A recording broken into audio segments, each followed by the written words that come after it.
A paz do Senhor, irmãos, bom dia. Espero que todos estejam bem. Hoje estamos iniciando a nossa lição número 8, do dia 24 de maio de 2020, em que o tema diz: edificados sobre o fundamento dos apóstolos e dos profetas.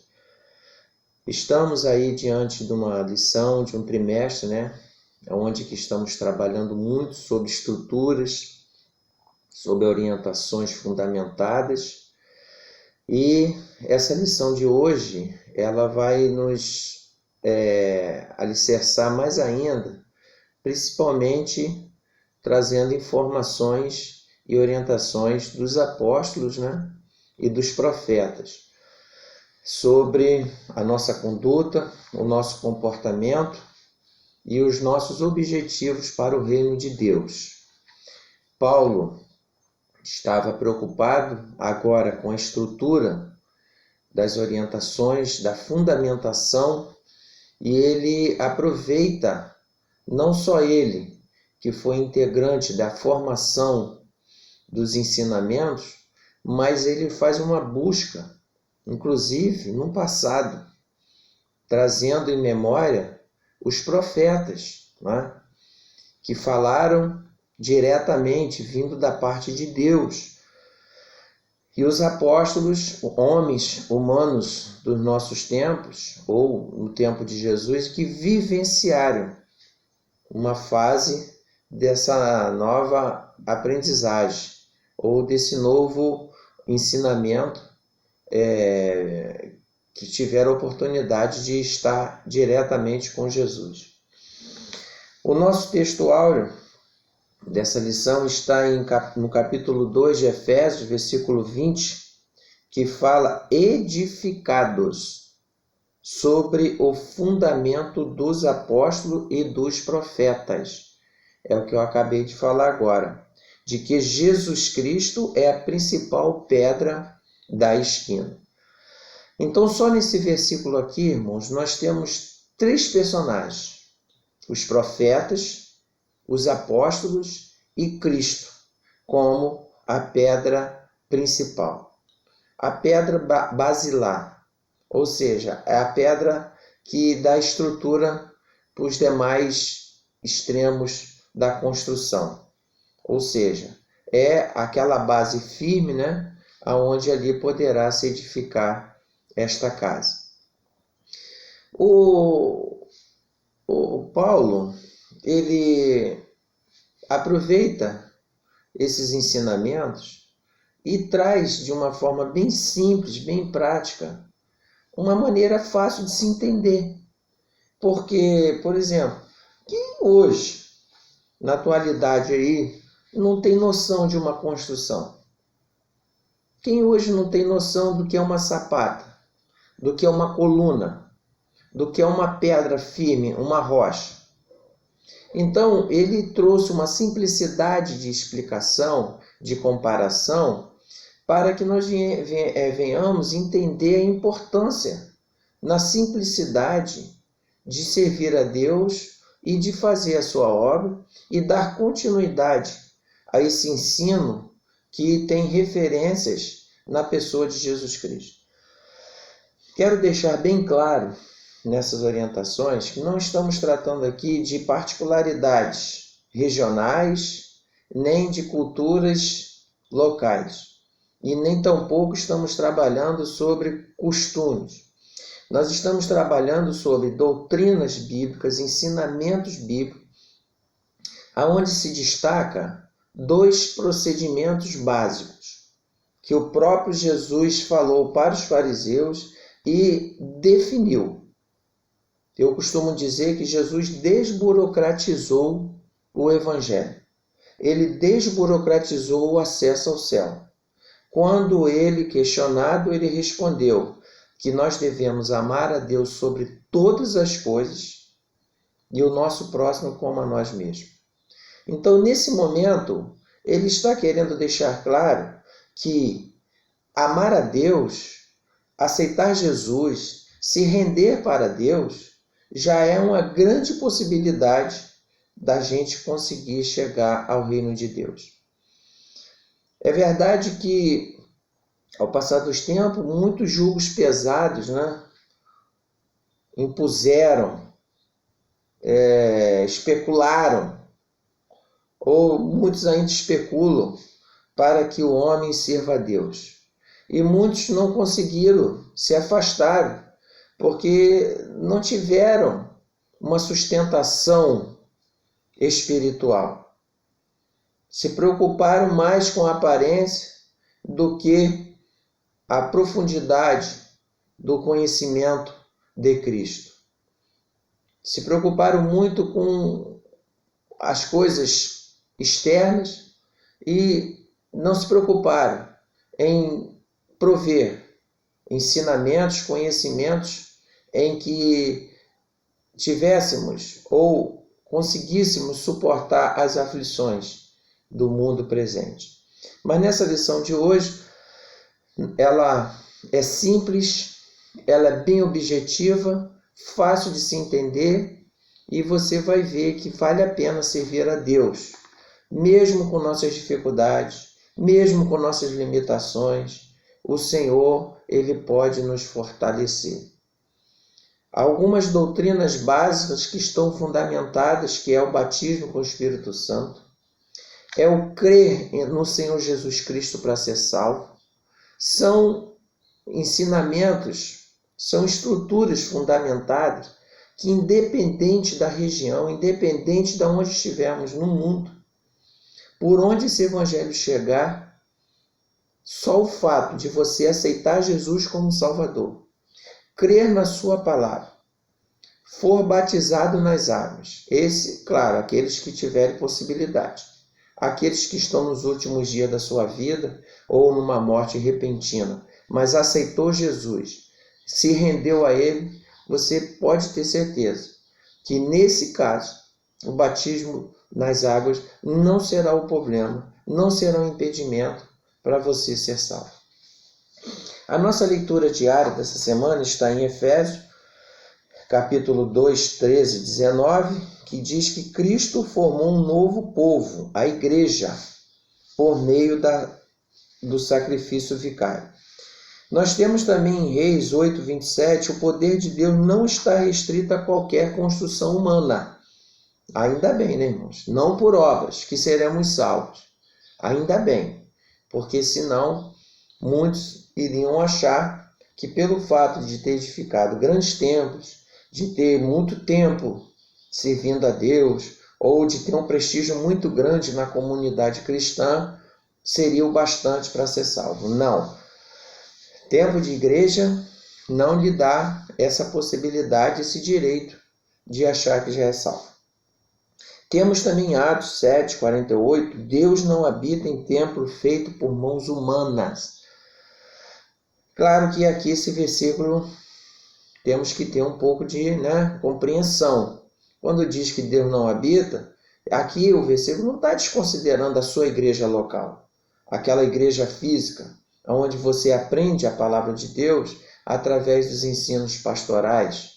Não. Ele está querendo dizer aqui que nós estamos numa situação muito mais além de uma igreja física.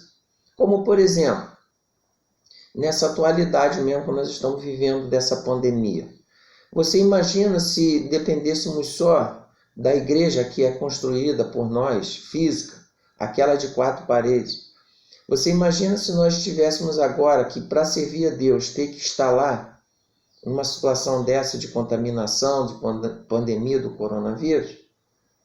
Nós provavelmente teríamos muitos problemas, não só com as autoridades, mas com a nossa saúde, e o risco seria maior.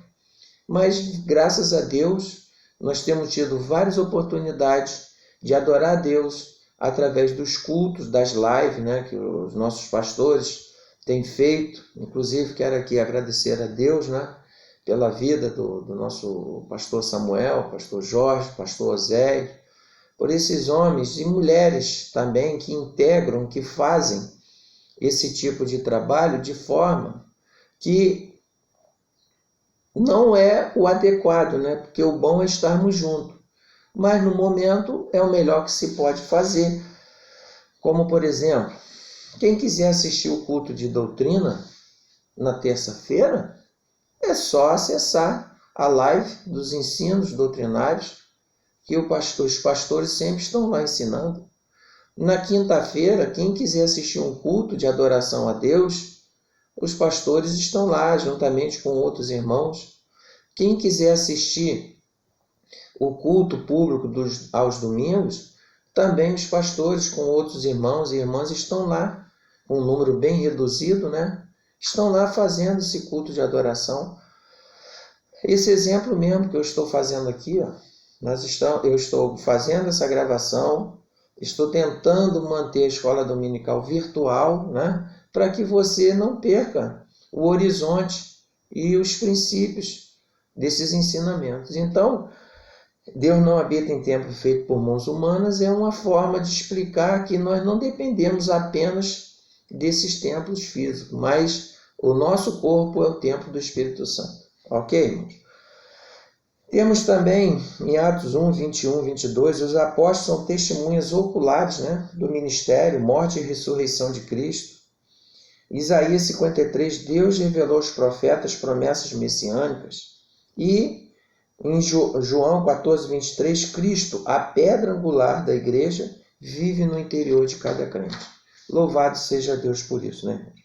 Bom, a nossa leitura bíblica em classe está em Efésios, capítulo 2, 20 ao 22, Mateus 7, 24 e 27. Gostaria muito que você lesse esses versículos, para que você possa compartilhar, para que você possa vivenciar a leitura. Porque só ouvir, muitas das vezes, deixa a gente um pouco relapso, né? Então, aproveite aí, faça a leitura desses versículos. Nós temos 3 objetivos. Explicitar, ou seja, além de explicar, fazer citações no Antigo Testamento, que Deus habitou no tabernáculo do templo, mas que no Novo Testamento habita em nós por meio do Espírito Santo. Apresentar o fundamento da igreja como a doutrina dos apóstolos e testemunho dos profetas. E refletir que somos templo do Espírito Santo e devemos viver em santidade. Alguma dúvida até aqui, irmãos? Acredito que está bem simples, bem explicadinho, né? A nossa introdução diz que por meio da reconciliação efetivada na cruz, Cristo formou a igreja. O apóstolo Paulo a compara como edifício em construção. A pedra angular dessa edificação é Cristo e o fundamento é a doutrina dos apóstolos e testemunho dos profetas. Bom, aqui está bem claro, aqui está bem explicativo, que é a doutrina dos apóstolos e o testemunho dos profetas. Claro, irmãos, que há questionamentos, há dúvidas, há vários porquês, né? Que muitas coisas são da forma que são explicitadas. Mas eu quero dizer também que nós precisamos ter entendimento que os apóstolos viveram uma época, uma cultura, um ambiente provavelmente hostil, um ambiente difícil, e que eles tentaram então adaptar-se e manter a íntegra das orientações de Cristo. Então, há realmente questionamentos de algumas cartas, o porquê que Paulo falou de certa forma, por que Paulo exigiu isso, exigiu aquilo. São coisas que vai ser difícil nós hoje, na atualidade, chegarmos a algumas conclusões. Mas eu tenho certeza que, por mais que eles exigiram, né, eles tiveram boas intenções, eles tiveram vontade de fazer o melhor para Deus. Então, eu acho que é importante, nos dias atuais, sermos serenos, sermos equilibrados, sermos responsáveis, tá? E fazermos bom uso desses ensinamentos. Vamos apenas destacar uma coisa: não vamos se engasgar com um mosquito, né? Não vamos se engasgar apenas com um mosquito e às vezes engolir um elefante. Quando eu falo isso, é mais sobre regras, normas, né, comportamentos, orientações, porque o Evangelho não mudou. Como nós sabemos, as doutrinas bíblicas continuam a mesma. Se o homem não aceitar Jesus como Salvador, ele não pode ter participação no céu, porque o céu é de Deus, de Jesus e do Espírito Santo.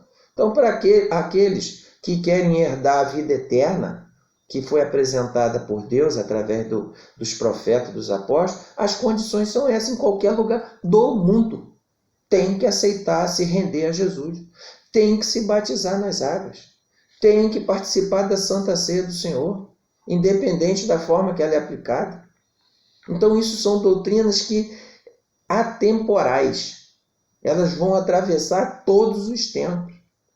Agora, algumas particularidades internas, ajustamentos regionais, de comportamentos, de hábitos, de costumes, isso são particularidades internas. Isso não pode ser impedimento, né, para o reino dos céus. Claro, deixo bem claro aqui que sejamos conscientes que todos os bons costumes, todos os bons ensinamentos devem ser preservados, mas não tenhamos a aparência como fundamental para chegar à comunhão com Deus.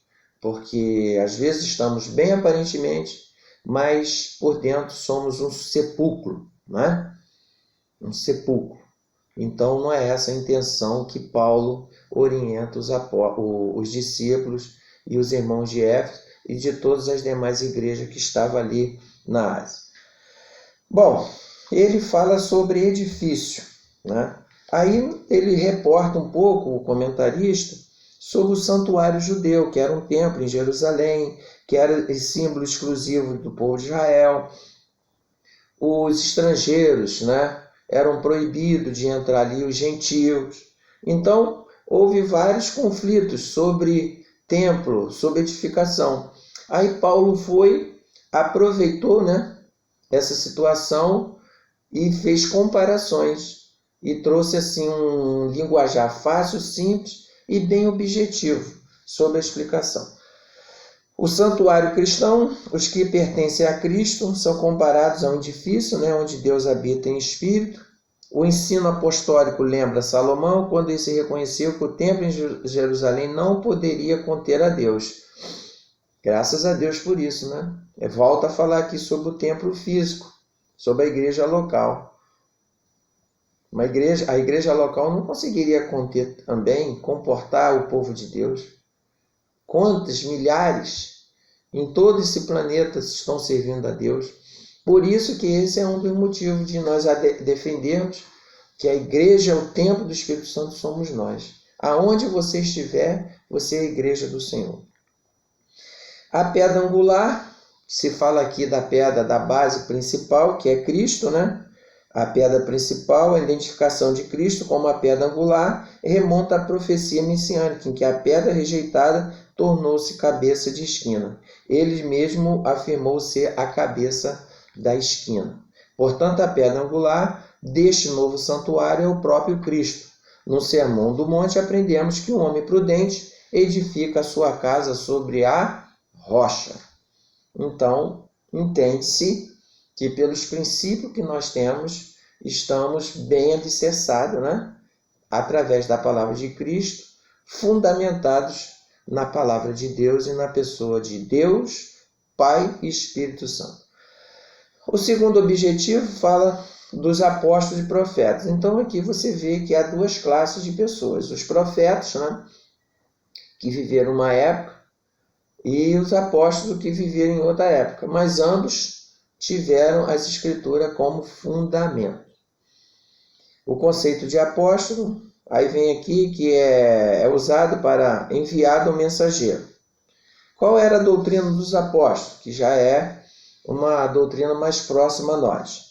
Embora não se possa desassociar das pessoas o ofício que ocupavam, o que constituiu o fundamento da igreja não são os apóstolos em si, mas a doutrina que eles ensinavam. Os apóstolos receberam a doutrina diretamente de Cristo. Então, vocês veem que esses apóstolos foram os âncoras, né, desses futuros ensinamentos e da estrutura que seria formada para criar normas, diretrizes, doutrinas, ensinamentos, costumes, hábitos que foram se desenvolvendo ao passar dos anos e que chegou até nós. Então hoje, graças a Deus, nós temos a liberdade de servir a Deus com mais facilidade, né? Não pela aparência, mas sim pela internalidade, pelo eu interno. Porque louvado seja Deus. Deus habita no meu coração, no seu coração. Nós podemos não ter uma aparência boa, nós podemos não ser tão belos como a sociedade ostenta, a beleza corporal, a aparência, mas o que importa é isso para Deus? O que importa é o seu coração, é a sua vida voltada para Ele, no temor dele. É claro que vamos nos cuidar, né, irmãos? Vamos nos cuidar, vamos manter nossa aparência também com qualidade, porque o cuidar do corpo, a higiene do corpo, a saúde do corpo é fundamental para a gente se sentir bem também junto aos demais, né? O testemunho dos profetas, a palavra profeta no grego significa proclamador e intérprete da salvação. Então, esses homens, claro, não podemos esquecer que tivemos mulheres também, inclusive muitos ensinamentos de mulheres, tá? Vivenciado na prática, como perseverantes, como tementes a Deus, dedicadas à obra de Deus. Todas essas mulheres também fizeram parte dessas normas, dessas diretrizes, né? E desses comportamentos que hoje nós temos de orientações. Inclusive, eu acho que todos devem concordar ou percebem a grande importância do trabalho da mulher na igreja atual, né? Como nossas irmãs trabalham na obra de Deus silenciosamente, né? Muitos não assumem grandes funções, muitas não têm cargo de liderança, mas que exemplo maravilhoso que elas nos dão. São silenciosas, trabalham no silêncio, né? Na oração, nos trabalhos sociais e, com certeza, muitas são conselheiras de homens tementes a Deus. Mulheres que contribuem através de suas orientações, do seu lado mãe, do seu lado sentimental, né? Do seu lado protetor. Então, nossas irmãs, vocês são demais. Vocês são 10, 1000, porque com certeza o trabalho de vocês também é muito importante nesse ministério.